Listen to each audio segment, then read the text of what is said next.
वळूया पुढच्या बातमीकडे। लोकसभेच्या जागा वाटपावरून शिंदे गट आणि अजित पवार गट मध्ये आता रस्सीखेच पाहायला मिळते।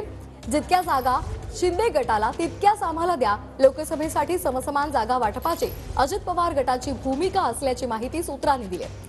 विधानसभेतही शिंदे गटाप्रमाणेच अजित पवार गटाला जागा मिळाव्यात असं भुजबळांनी म्हटलेलं आहे।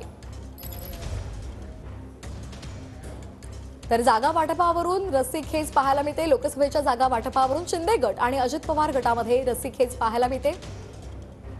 जितक्या जागा शिंदे गटाला तितक्याच जागा आम्हाला द्या, अजित पवार गटाची ही भूमिका असल्याचं सूत्रांनी म्हटलंय।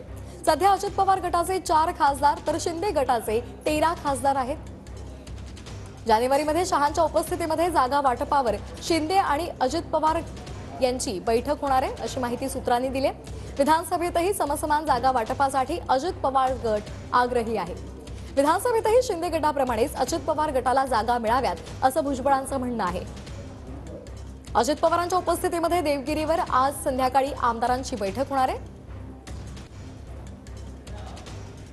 असे आहेत की अजित पवार जे आहेत ते आमच्या पक्षाचे प्रमुख आहेत काय, आणि त्यामुळे जे आहेत या जागांच्या वाटपामध्ये जे आहे त्यांनी त्यांचं मत मांडलेलं आहे। आणि जवळपास जेवढे शिंदे गटाचे आमदार आलेले आहेत तेवढेच जवळपास अजितदादा पवार गटाचे सुद्धा आमचे सुद्धा आमदार आलेले आहेत।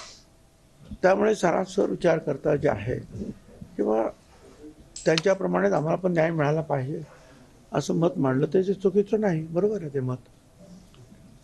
नाही, ते बेमानी करून सत्ता मिळवणाऱ्यांना हर्ष ओरिजिनल असं येतो का ते त्यांना विचारा।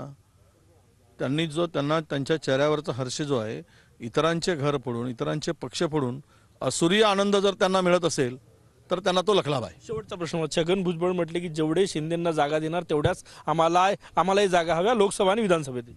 नाही, आम्ही आता बघू, त्याच्यावर लक्ष आहेच। नांदा लोक म्हणतात नांदा सौख्य भरे तर भांडा सौख्य भरे, आम्ही बघू।